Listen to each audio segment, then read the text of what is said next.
unfinished business television fans. Show your love for all things retro and movie magic by grabbing some awesome gear from 80sts.com. Your go-to spot for the best nostalgic t-shirts from your favorite movies, TV shows, and pop culture classics. Use promo code UBTV at checkout to save on your order and support unfinished business television. While you're at it, relive the classics or the memories. Shop now at 80sts.com with code UBTV.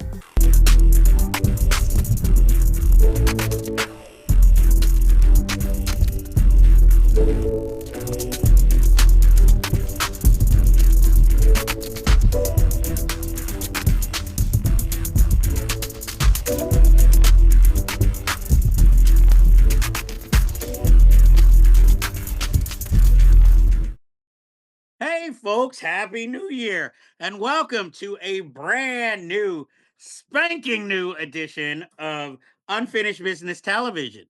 I am your host, Jeff Galashaw, Unfinished B2. And with me as always is my co-host and compadre, Andre Joseph of AJ Epics Productions. Save PBS. We need it in this country. Yes, without it, how would we have gotten Sesame Street, Square One Television, and for me, Degrassi Junior High, Degrassi High, and Degrassi Schools Out, that fine Canadian television show. War in the World's Carmen Sandiego. True. Well, they unfortunately, Mathman never had its own spinoff, but there was MathNet.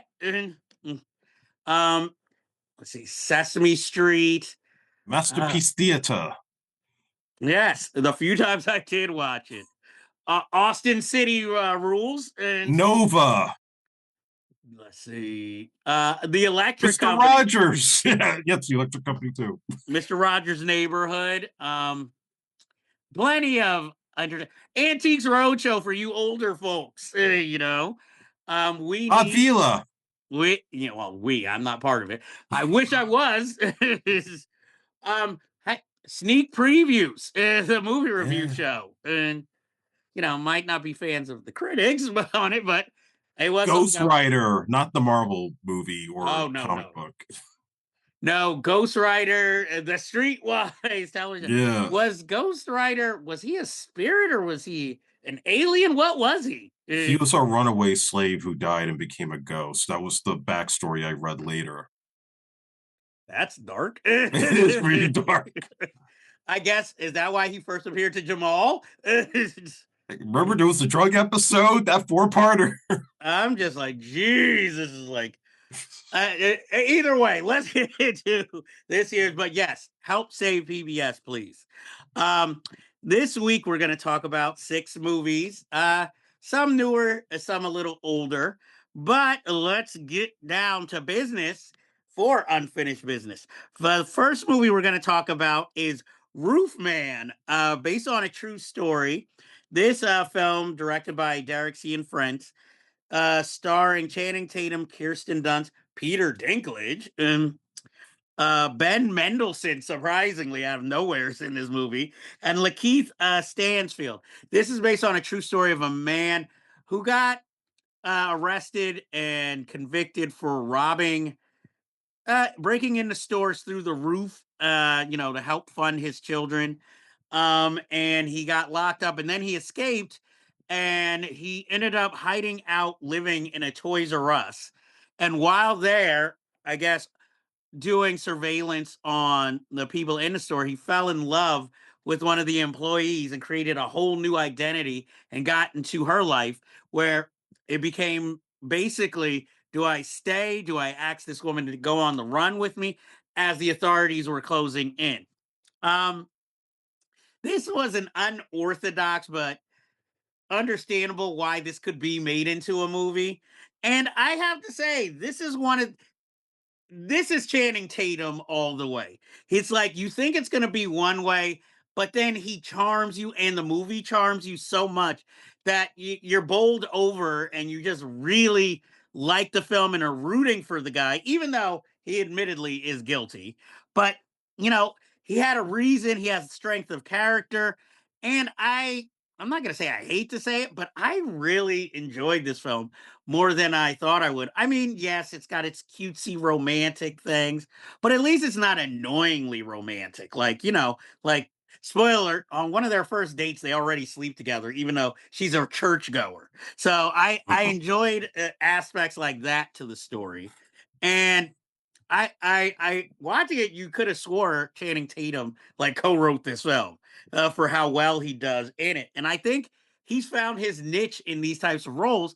But these types of roles are hard to come by. I mean, Kirsten Dunst, it does well in her role, but I mean, I wasn't blown away by her or anything. And you'll notice a bunch of character actors doing you know basic roles like Ben Mendelsohn. He's in the film. He doesn't have much to do, but it's nice to see him in the film. Same thing with Uzo Aduba. And for those who are Ted Lasso fans, Juno Temple has a small supporting role. And for those who are old school like me and remember character actress Melanie Diaz, who was also in the Michael B. Jordan, Ryan Coogler film Fruitvale Station playing his girlfriend. She's in here yet again playing another girlfriend role, ex-girlfriend or baby mama drama role. But like I said, I really enjoyed this film more than I expected to. And it's also like one of the more mainstream films for Derek Cianfrance, who directed what is it, Beyond the Pines with Ryan Yeah. Gosling, and trying to remember, oh, and Blue Valentine. But it does follow in his ill-fated lovers, romantic movies. Andre, what did you think of Roofman? Mm. I was charmed by it. It wasn't overbearing in any shape or form. And listen, I'm not the biggest Channing Tatum fan in the world. Let's be honest. I've had beef with him since GI Joe, but I Jeez. will say, with the right director, he can be good, and this is one of those exceptions where the right director and the right story, he actually gives a performance that feels natural, never feels forced. He's not doing anything that's overly cheeky like he does in 21 Jump Street. He's just like really just a regular guy who means no harm. That tone is set when he's robbing McDonald's, and he's not there to kill anybody. He's just trying to get some cash and leave. And you already kind of root for him anyway because the dude from Spider-Man is being such a dick to all the employees. So it's like, yeah, give him his comeuppance, man. Um, I will say I had no problem with the movie at all. I think Kristen Dunst is good. I think Mendelsohn, I didn't even recognize it was him till much later and realizing, oh, it's the same guy. He just for some reason looked different to me.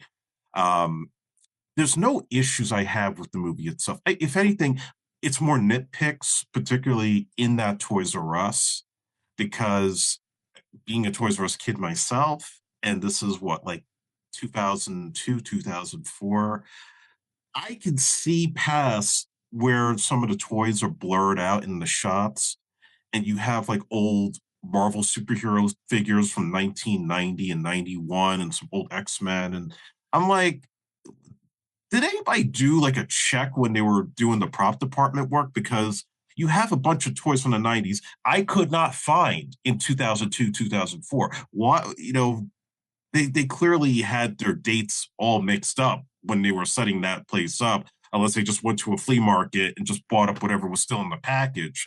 That's my only nitpick. Otherwise, I do recommend this film. I actually really did enjoy it. Well, I guess if you're gonna go on that nitpick, my only thing was like for the video games, didn't you have to have a slip and then they'd have to go in the back to get the video game? Yeah, you had to get the Mm. slip. Actually, you didn't go into the back. You had to go basically pay it at the cash register. Then you had to go to the front because they had the box section. At least the Toys R Us near me had the section with all the video games and the consoles. And you had to show the slip and the proof of the receipt to get it. Now, I don't remember in the mall, did they sell video games or was it only in the big stores that they had the video games? They sold in Electronic Boutique before it became GameStop. There was also Babbage's, of course, Funko Land, all pretty much bought up and turned into one company now. Oh, okay. So for Roofman, did you have a favorite scene? Mm. There was one. I think the McDonald's scene stands out. I mean, the rest of the movie is good, but that's the one that I'm like, yeah, fuck that guy. Well, he did give him his coat at least. Yeah. So, um, and like I said, Lakeith Stanfield and Juno Temple. I don't know. I know he need to have like kind of a old school, like old friend, criminal underground element, but it just felt like a little shoehorned in there because like the criminal is like, oh, you got to decide between these two worlds. I don't like it when criminals become philosophers in movies. It's like, really, Oh, another scene I liked was he was like basically bathing himself in the bathroom, and then he's caught by Peter Dinklage, and then it's like, oh, there's this naked man streaking around towards us. Oh man, Peter Dinklage. Quite a year for him between this Yeah, and right. the Toxic Avenger. So we're both recommending Roofman for everybody to go out and see. Now, a film I wish was on that same level. We're going to talk about the recent Netflix release, Stone Cold Fox, starring Krysten Ritter, Karen Shipka, Kiefer Sutherland, Michelle Prada, and the beautiful Jamie Chung. Now, this movie is directed by Sophie Tabbitt. It's set in the 1980s and involves a girl who runs away from home and ends up getting mixed in with a female drug kingpin. And she kind of runs her business like a cult. I'm like, oh, somebody's been watching Euphoria. And she basically decides to go on the run after one abuse too many, and especially when she sees her little sister in a disco of all places. And so she tries to rip off her ex lover. And instead of actually stealing money, she ends up stealing a big shipment of Coca Cola. And I'm not talking the soda. So she goes on the run, and of course, her drug dealing girlfriend is looking for her, and then she gets mixed up with this ex army vet who might have mental problems. And was that her brother or her cousin? I always thought this was her brother, Yeah, who's a big kung fu action film fan. and he And loves Cobra. yeah, I'm like, it was a little murky in the details. This movie's under 90 minutes, y'all. But Kiefer Sutherland plays a dirty cop. Jamie Chung is the cop investigating her. And since obviously the lead character is gay, she kind of falls under the spell of Michelle Prada's character. Andre, I'll let you review it and then I'll chime in with my thoughts on the film. What did you think of Stone Cold Fox? Yeah, this is a random movie that I just stumbled across on Netflix. I knew nothing about it going in. I just saw that, oh, Kristen Ritter's in it and Kiefer Sutherland. And it's another one where I was kind of surprised by it overall. I like sort of well, I'm tired of 80s set movies now because that's getting overdone and they don't even always get the period correct. Not everybody has an Evil Dead poster in their room, by the way, back in those days.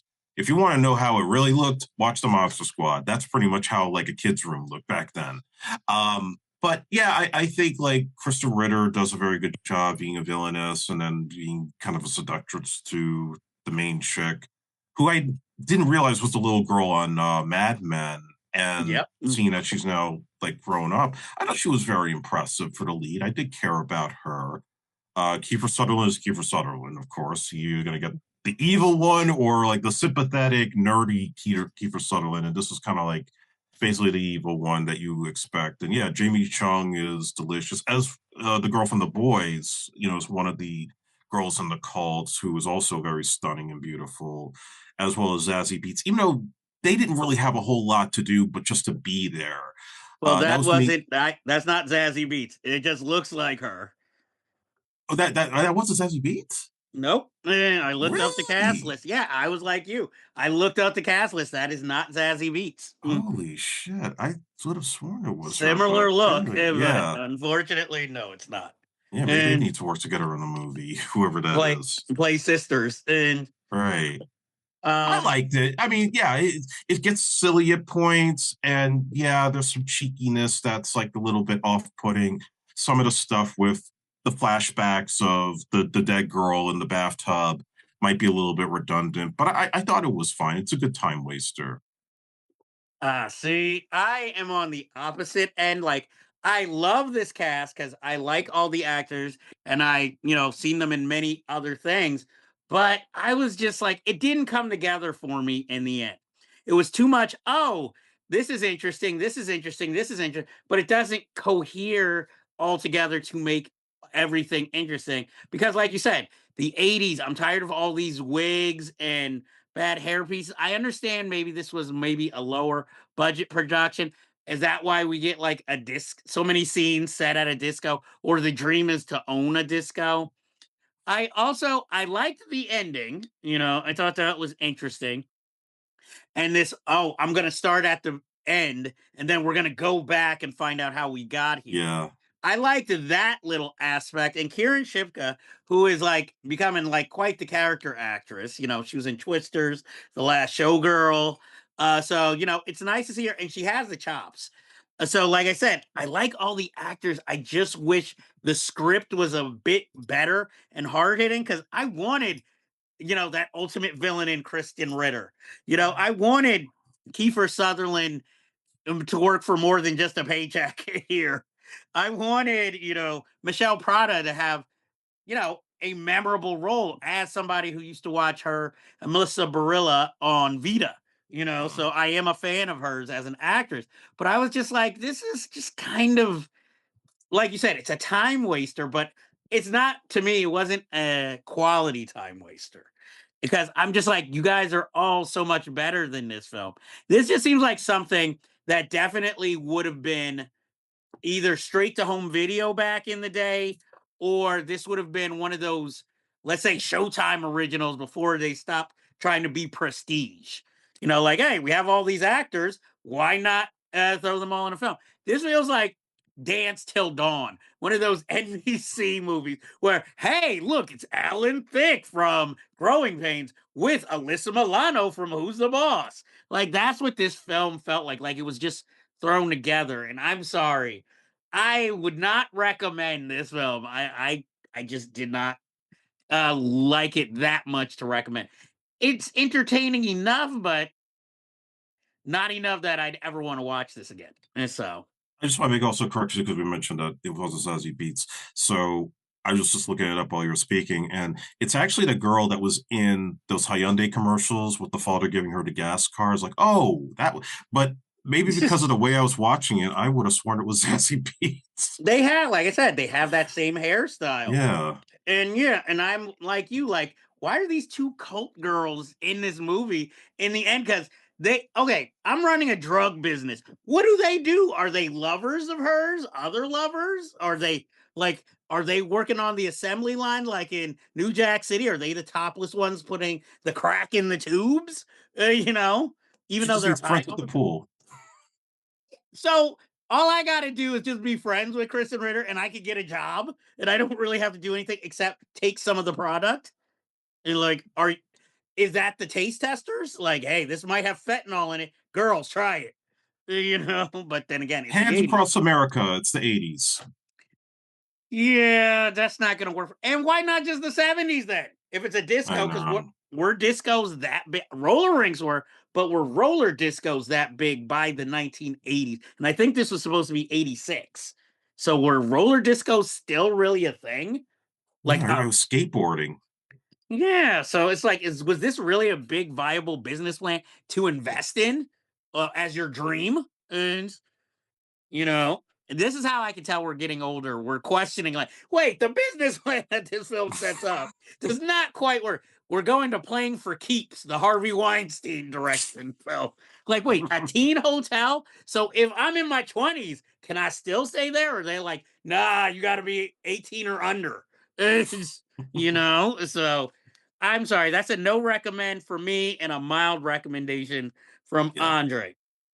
So, if you have been viewers of this show, you have noted that Andre did see the Naked Gun, as did our recurring guest, Brittany Carney, or at least half of the Naked Gun.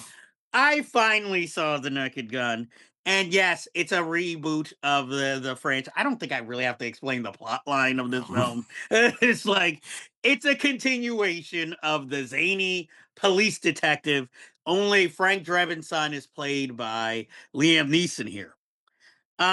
This film, though not written or directed by Seth MacFarlane, feels like a Seth MacFarlane movie. It's directed by Akiva Schaffer, who's part of Lonely Island. Um, I will say, The Naked Gun is still a classic. This film, I am not the original director. I'm not David Zucker. I don't think this was like an insult to the original. No. I think it was a fine reboot. Not the strongest, not the best, but I was entertained throughout. And I have to say, the snowman sequence, Yeah. funniest thing in the Yes. film. Like one of the best comedic sequences of the year. I like that, and I liked what they spoiled in the trailer. The body cam corn dog sequences. I liked that. Like it's inoffensive. It's not bad. Could it have been stronger? Yes. And like I didn't understand what was the dynamic of CCH Pounder's husband and the lame plot line about her husband needing to get sleep so he could get this promotion. Um that seemed to go on for weeks. And I didn't get okay, the villain. I thought it would have been more interesting to do stunt casting like they did with the original films Yeah. instead of getting like Danny Houston, who's played villains in 20,000 films before. So you already kind of see it coming in his Elon Musk type role, which kind of reminded me of Alan Tudyk in that Playdate movie with uh what's his name? Kevin James and Alan Richardson. Mhm. Which, speaking of which, friend of the show, Paul Walter Hauser, Yeah. plays Frank's partner in this. And again, he does fine. He inherits the George Kennedy role perfectly.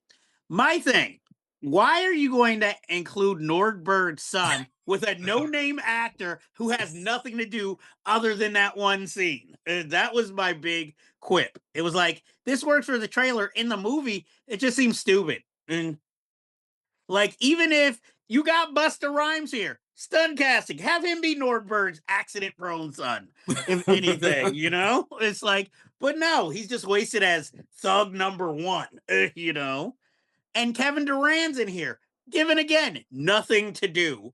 And my thing is, he actually looks like Elon Musk. Why not make him a villain? Make him an intellectual for once in a movie instead of always just a henchman. Um, I know it sounds like I didn't like this film, but I did.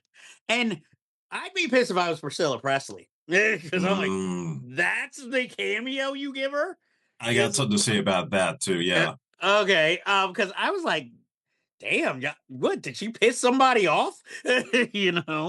Pamela Anderson does well. I liked her more here than I did in the last Showgirl. you know. Mm. Um, I know of Cody Rhodes. I don't watch wrestling, so it was interesting seeing him in a small role. Weren't there a few wrestlers actually in this film? He's the only one I recall. I thought his part was going to be much bigger. I thought he was going to play the Kevin Durant part. I guess he's not popular enough yet for them. And do you think maybe Paul Walter Hauser might have suggested him, since I'm he's sure. into Yeah. wrestling? And They were probably on the same set that day. yeah, because I'm just like, other than that, like I said, it's a hit or miss movie. I had no problems, major problems with it. I was entertained throughout. I'll admit, I'm probably glad I didn't pay to go see it, but I was entertained enough.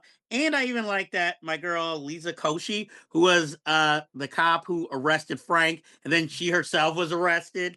Well, big screen crush. So I was happy to see her, even though this part was small. So Andre, what did you, the bigger fan of the Naked Gun series, think of the movie? I ended up liking it. Now, I won't say that I love it as much as the Leslie Nielsen era of movies. It might be maybe a cut better than Naked Gun 33 and a third. Um, But I think that, listen, it's Liam Neeson being told, like, don't even try so hard to be funny, just be you. And I think that's what really sells it, is the fact that he's trying to give the same kind of action movie performance that he's normally used to doing, but it's the comedy that works around him. And so I like the snowman bit. That's definitely the funniest part. Although I will say my only issue with the sequence, they could have used a different song. Since the Starship song was used in Thunderbolts, they probably could have done something different if maybe that got caught on time. That's just like a little bit of a nitpick there. Um, and yeah, the body cam scene is great. I even like the bit where he's on the date with Pamela Anderson and Kevin Durant's watching with the heat vision goggles. Like looks Oh, like they're fucking, but they're not. I thought that stuff was pretty like the dog coming in. Um, hey, they stole that from Austin Powers. yeah, obviously, but because I hadn't seen it in a while, I thought it was funny. Um, the owl thing was weird. That's the way you're going to bring back Leslie Nielsen. There has to be some sort of inside joke there. I did like, by the way, because I saw it at Draft House and they were showing a brief clip from Police Squad, the end title sequence with the freeze frame, that they brought that back for this movie. And then everybody's like reacting, what the hell? What just happened? So that was cool to see. Like that, something they never did in the other movies. But I was disappointed they didn't do the intro with the car. I wanted that. I was waiting for it, and then we didn't get it. Instead, we get the throwback thing in the end. It's like, why? You had money. You could have thrown that in there. The OJ joke, I'm with you on it. It's like, why is this there? But I know they said that they just wanted to just get it out of the way, move on, and that was that. They didn't want to be 2 hours of OJ jokes. So I get where they're coming from there. But I do think, yeah, let down with the villain. They could have maybe gotten like a Rob Lowe or someone that would have been stunt casting. Maybe get like some singer that used to be hot in the 90s and then you make them a bad guy. I don't know, John Cicada or someone like that is the bad guy. And I was definitely disappointed with the Priscilla Presley cameo because there was that point he's on the phone with his mother. You could have had him cut back and forth with Priscilla Presley because it's obvious that's his mother. You know, there's no sugarcoating that fact, especially good continuity with Naked Gun 33 and a third since he has a son at the end, and as does Nordberg. So little things I think they went over their heads that they could have thrown in to make it funnier. Because, like I said, it's not the laugh outright that I think the original was, where there was like a joke every couple of seconds. This one just seems like it either hits or it misses, given the short runtime. But I had fun. I had a good time with it. I also like the part with Paul Walter Hauser running from the kids that he serves beer to, and then the whole bunch of them start trying to attack him. I thought that was pretty funny. So give us a Police Academy movie, Ava Schiffer, and put Paul Walter Hauser in it. No Police Academy movie. Stop it. Just why can't He we wants to do it. He told me himself. why can't we just leave franchises alone? Or let's come up with our own comedic, franchise. I'll direct it. I don't give a shit. I'm like, I think you'd have to get the rights from Key and Peele, and No, they're not going to do it. so, our next movie. Speaking of Jordan Peele, okay. Before we move on to that, Yeah, obviously, do you recommend The Naked Gun? I And do recommend the gun. I will give it a recommendation too. So, next we're going to talk about the latest Monkey Paw production. Him, directed by Justin Tipping and starring Tyreek Winters. Some of you might remember from Atlanta, the series, for an episode, and the recent I Know What You Did Last Summer film where they did not acknowledge his half African Americanism. And Marlon Wayans, Jim Jeffries, who I was shocked was in this film, and Julia Fox. This film involves Tyreek Winters' character being drafted onto a team, and he has to be trained by the current legendary quarterback played by, of all people, Marlon Wayans. And in the end, it comes down to who will they pick to be their quarterback? The old pro who's brought them so much success, or this new Jack who's been struggling and being trained by Marlon Wayans? Before I give my opinion, Andre, what did you think of him? And then I will chime in with my feelings. I had high expectations for him before it came out because Jordan Peele was involved, and I like the idea that it's going to go into the dark side of football, right? This kid's going to get trained by Marlon Wayans, and then it's going to turn to this devil worshipping thing that they hint at. And it's going to be tied to concussions and shit. And then I see this movie, and it already, like, the minute he gets to Marlon Wayne's little hideout in the middle of the desert, you know this movie's going to go completely south. And I just was so bothered by it. It made no logical sense. The visuals are all over the place. They try to make Marlon Wayans into this crazy, obsessed of the game quarterback, and it turns out it's more sinister than that. He's like literally sold his soul to these white owners. I mean, you could have kept it to that wavelength, but you had to go into all these other multiple directions. And then the kid, um, the tippy kid, or whatever his name is, he just was so all over the place as a hero of this Oh, Tyreek Winters. Terry Winters. He's all over the place because he's just, I don't know, the shit that they put him through just never makes a whole lot of sense, and it's way overacted, especially on the Marlon Wayans part. Then the finale made no sense. None of this movie makes any sense. And the fact that Jordan Peele even still had his name on it, this is why this guy's going to end up having to do an IP for his next big film. Because, yeah, this and Nope, like, you're starting to lose your luster, dude. This is where your worst instincts start to come into play. And you didn't write it, you didn't direct it, but you just have your name on as producer. Yeah, no, this is a no recommendation for me. I could go deeper than that, but because it's such a blur to me now to having seen Oh, this film, it's like I'm just trying to get it out of my brain because it was just so horrific. okay. I didn't hate it as much as you did, but I do have a lot to say about this film. Okay, Tyreek Winters is now becoming like one of those it people who's not finding that right role or film to push him onto like stardom, because I do think he has talent, and but I think, obviously why he'd want to take this role. But the problem with the film, I agree with some of what you said. It is all over the place, and it's definitely style over substance. Yeah. But I also feel like going into the film, you think this film's going to be maybe subtle about, its kind of symbolism, and it's quite literal. Everything is literal. Everything they say or you think is in the end what is happening. So there is no real mystery to it. And by the end, I guess they connect all the dots. So you're like, oh, so that's why he's this, because it was destined and all this.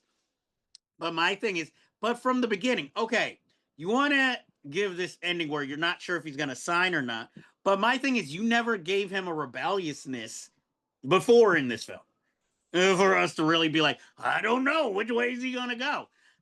I feel like Julia Fox is here as somewhat eye candy, but again, there's nothing really much. I know I read in the trivia that there was more scenes with her, but it's been cut down. So you're really wondering, why is she here? Because if you're trying to because this is a very sexless movie except for the homoeroticism, because I thought her assistant was gonna, pull a thunderbolts and kind of get close to him, and then she be more the seducer and him thinking she was good. But other than a minor flirtation, that's it. And again, I understand this is gonna go into spoilers. And even though, he has this family that's depending on him, it doesn't seem like if he went to them, they'd be all that helpful either, because they all seem dependent on him. And he has a girlfriend, but you never even see him like miss her sexually or romantically or want to even try and call her. So it's like, okay. In fact, the only performance I thought was interesting was Jim Jeffries, because I know him as a stand up comedian. And here he is, like, kind of giving this insider track to the film and is more dramatic. So I wanted more with his character until his ultimate fate. And then you have Tim Heidecker as his agent, that he's the only character. Well, I mean, in this film, most people are playing ideas instead of characters, and that's another problem. I find this, unfortunately, like I Know What You Did Last Summer. This is kind of a guilty pleasure where if the script was up to par, the style is there. but the script isn't up to par, so it's all over the place. And I can see why Jordan Peele would want to produce this, because it seems like he wants to make more experimental African American themed horror thriller films. But unfortunately, when he doesn't direct it, some of the scripts that he chooses don't seem to quite live up to the standard, because unfortunately we saw the Candyman reboot that he produced and helped co-write. And apparently we saw a movie, another movie that other people see because they seem to love it, and I was not a fan of it. And I'm more interested. I know he ran a short film contest of like up and coming filmmakers. I'd rather see that made into a monkey paw anthology, so at least we get new ideas and something like that, rather than another him, which again had the style. And I'll even give it credit, I like the soundtrack. But those are the nicest things. And I don't put it all on Tyreek Winters nor Marlon Wayans, because at least Marlon Wayans tried. And I think Marlon Wayans can be a good actor. I just don't think this was quite the right role for him to be believable. And now my thing is, if a white guy directs a film that's half African American and obviously meant to be more for an African American audience, does it still count as a black film? Yeah. Okay, because Justin Tipping is Caucasian, so he did direct it, and he is one of the three writers of the film. But I'm just like, I want to like this film, but it's very hard to like this film.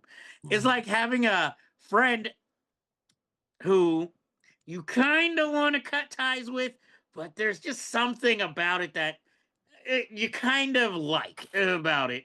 But it's like, why can't you improve more on that and stop being the part I don't like?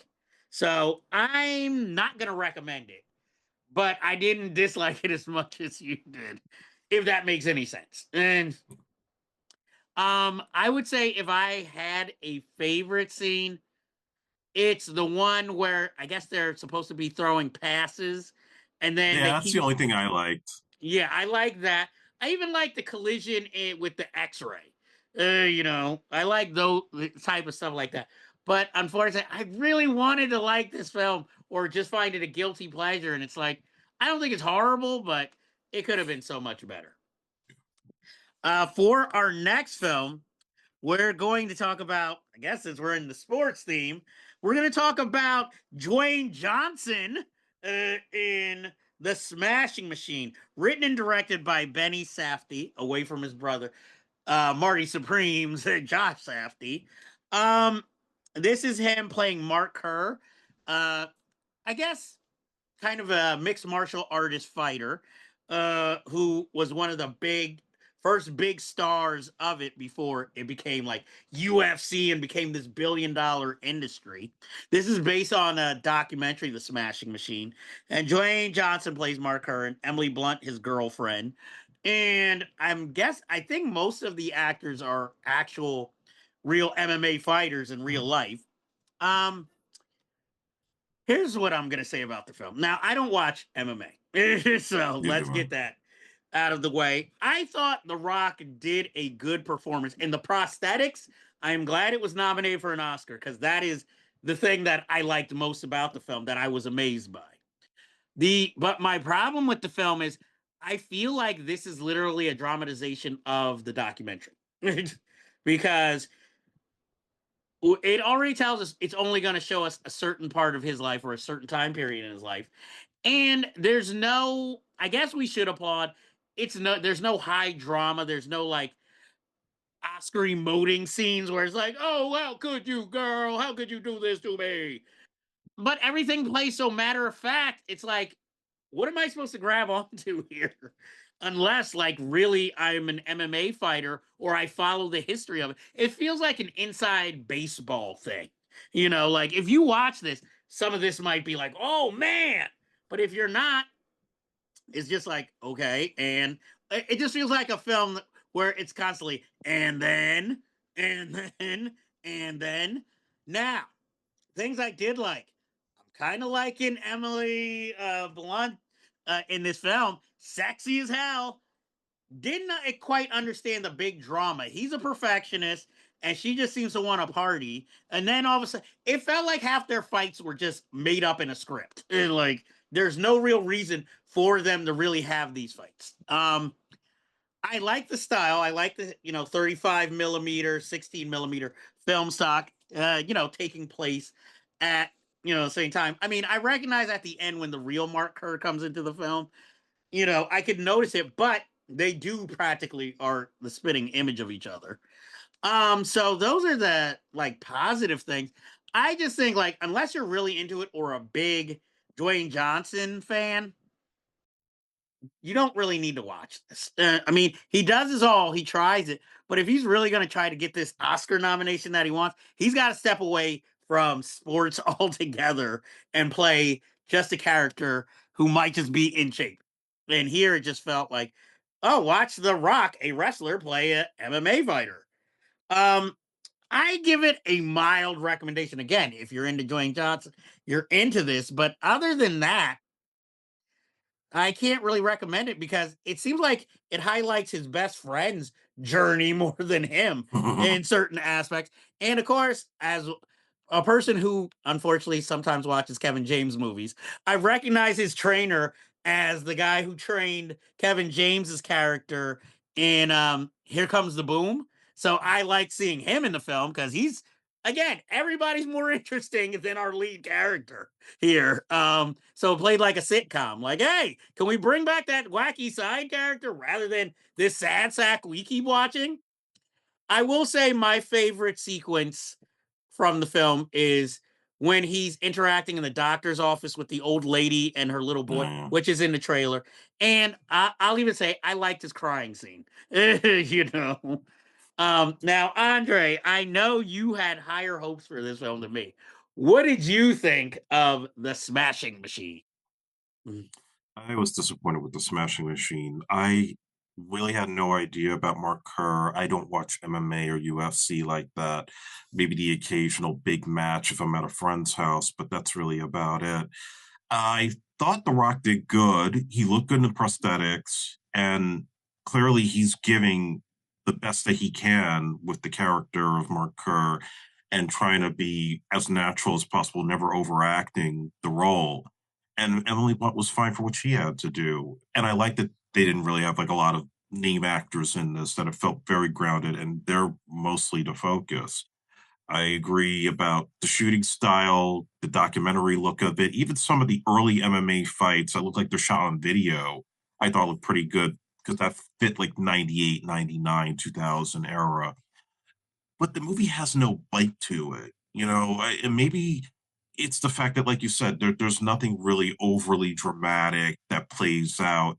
I mean, really, his drug issues are solved within the first hour of the movie, right? Exactly. He's gone, he's been unbeatable, but he's taken all these shots. He's trying to, be all jacked up for these fights, and then he loses. So now you have to deal with the fact that how do you come back from a loss is what he goes through in that withdrawal period towards the end of the first hour. And in the second hour, it just seems to be he's trying to get back. He's trying to do the training the right way. But Emily Blunt just parties a lot and doesn't give a shit. And that's starting to wear and tear on the marriage. And it just never really had a hook to it. I mean, I like that there's that switch of a dynamic, but at the same time, there's nothing really that grabs me to where I feel the emotions of that switch, and to feel like I'm behind this guy because he loses and he's trying to kick the drug habit. There's just not a lot of spark or energy. And by the way, I mean, this one Safri who did Uncut Gems, and given how anxiety inducing that film was, and this doesn't have any energy to it. Um, Even the MMA stuff, if you're not into it, it's dull. It's just guys grappling and wrestling and trying to submit each other in the ring. There's nothing really exciting in the way it's photographed. It's just done to be very naturalistic. Maybe that's by design, I but think so. I just not saying it has to be Rocky, but nothing about it was really exciting for me to like really be hooked by it. So I can't really recommend this film. I mean, yes, The Rock is good, but that's all it's got. Him and Emily Blunt. outside that, I wouldn't watch it again. Well, I'll say I was happy that I was shocked how brief the matches were. And like you said, there's no build up or excitement to any of it though. It just plays and it's just like, okay. I mean, maybe it's a film like feel how you want to feel. I'm not going to, but at certain points you got to put some emphasis on something. Right. And like you said, like other than one scene where we see her getting a cocktail, you keep telling us Emily Blunt is a partier, but we actually never see her party. So it's like you keep emphasizing like she's this big partier, but like other than him accusing her, we don't really know. And all she says, yeah, I like to drink. But it's not like we see her like trying to do coke in the back or taking any of his pills. So I was like, it's his word versus hers. And I'm just wondering, is it because from the filmmaker's perspective, he just wants us to stay with Mark Kerr instead of actually like go showing too much of any other character? And to me now, I think I understand what each brother brought to their films that they did together. Obviously, Benny was more the kind of film stock guy and angles guy. Like, oh, let's go with like this 1980s feel. Let's go with this lens. Whereas Josh was the more I think they both want to cast natural people instead of actors in the roles.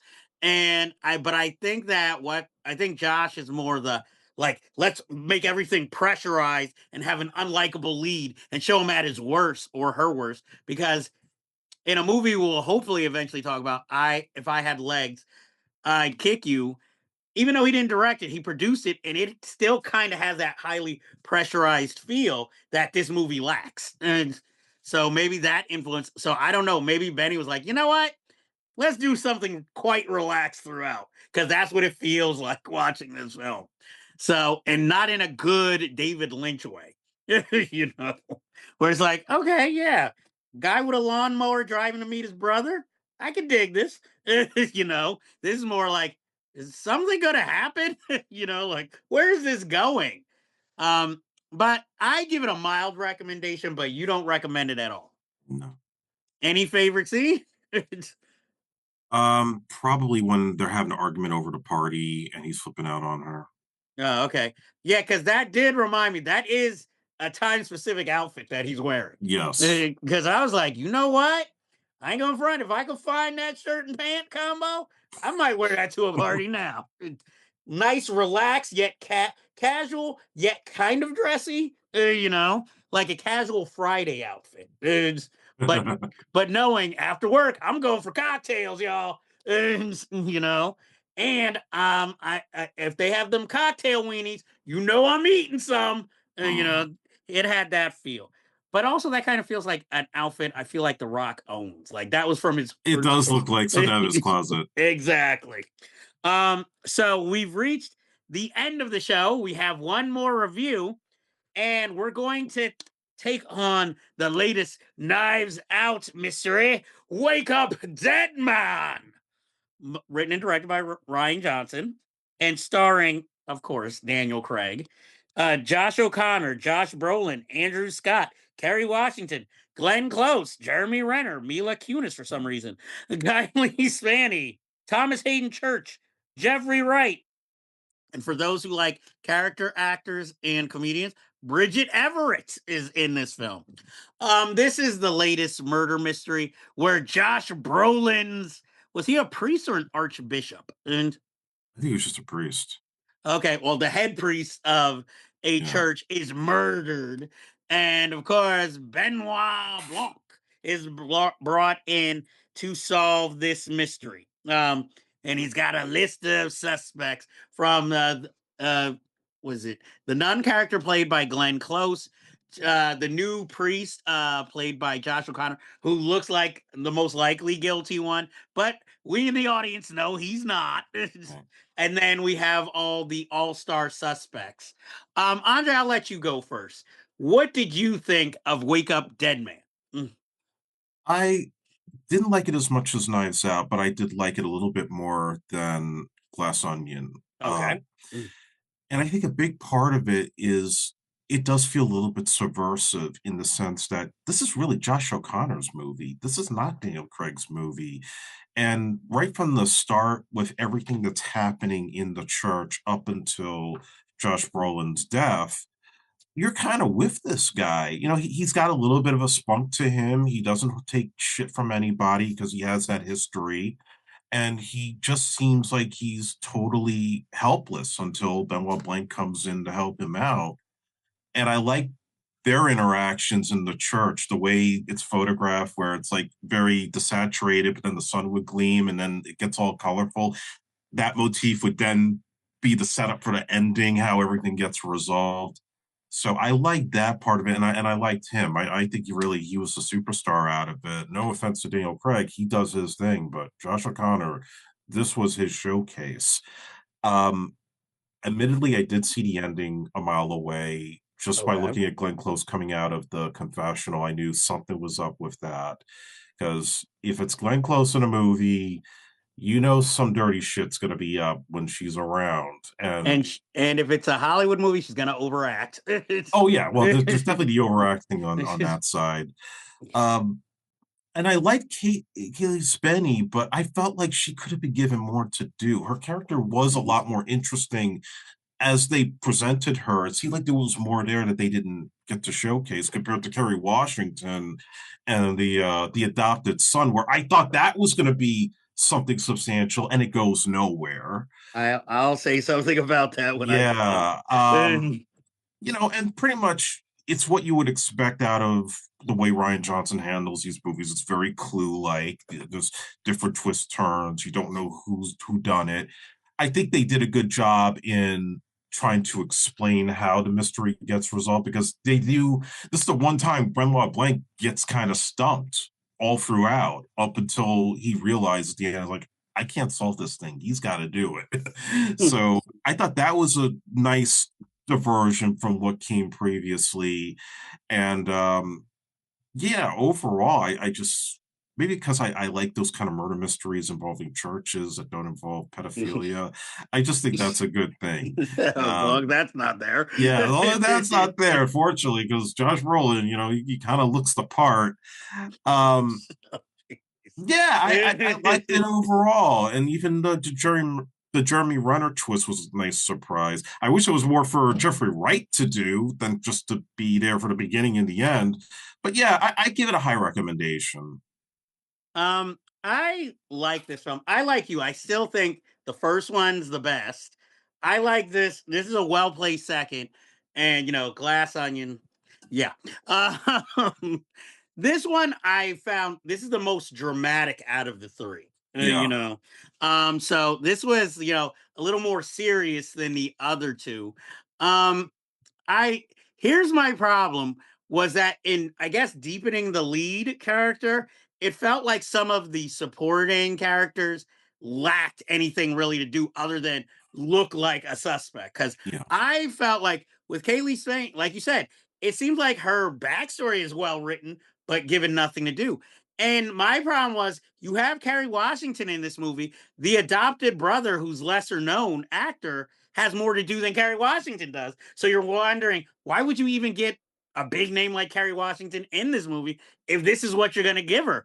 No offense to Kerry Washington, might as well give this role to Jada Pinkett if you're not going to really use her, or any other like big named kind of black Regina act. King, Exactly. Or shoot, you could even now. I'm trying to think. What Regina Cheryl Lee Hall. Ralph, Cheryl Yeah, Lee Ralph, Shirley Ralph. Niecy Nash. If we're gonna just Mhm. go with people who are known for supporting and being in everything, so I just felt she was wasted. Andrew Scott. I mean, he's a Yeah, another one. yeah. There's nothing really to him, and because you didn't really write that much for him, we naturally know it's not him. Yeah, you know. Um, the Jeremy Renner part, I guess spoilers. I mean, I didn't expect the twist with him, uh, you know. Um and Jeremy Renner, he's a good actor, but he's starting to be known more for playing bad guys than good guys on screen.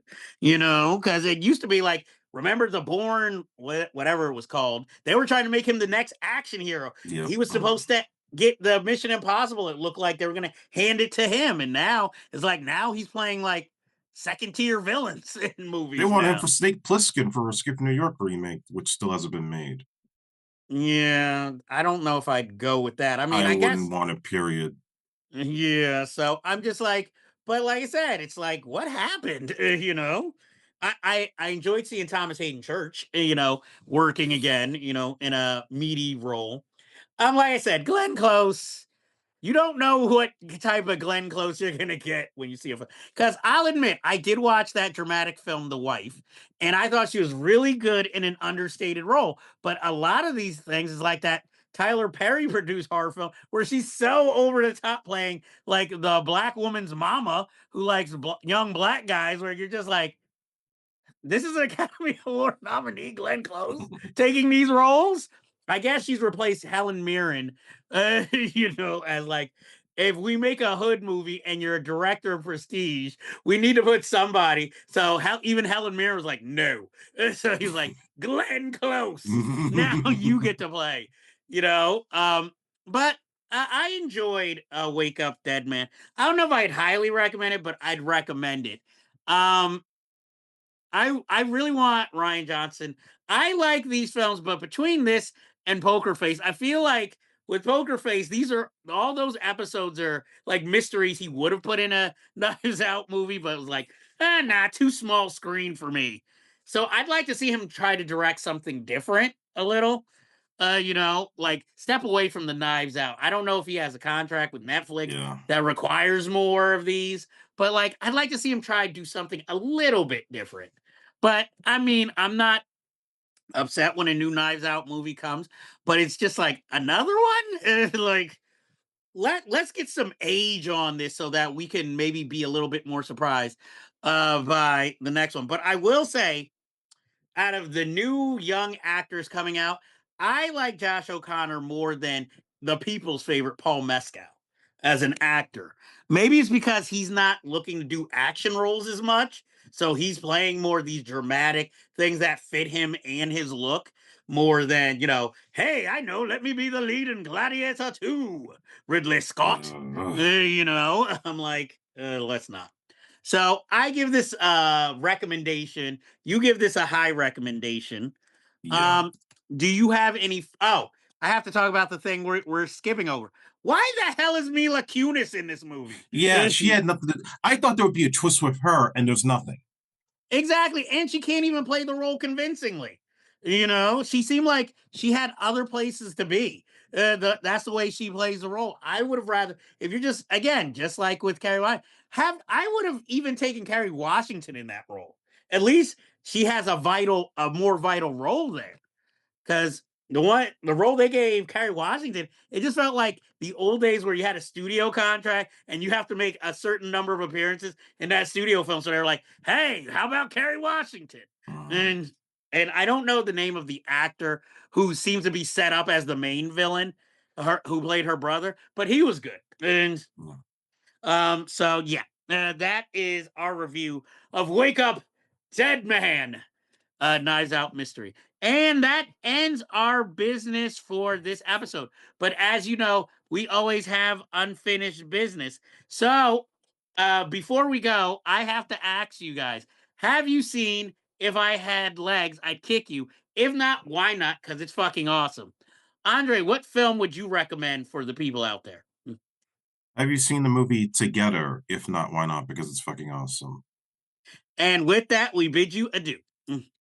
If you like this review, please be sure to like and hit subscribe to be alerted to new episodes in the future.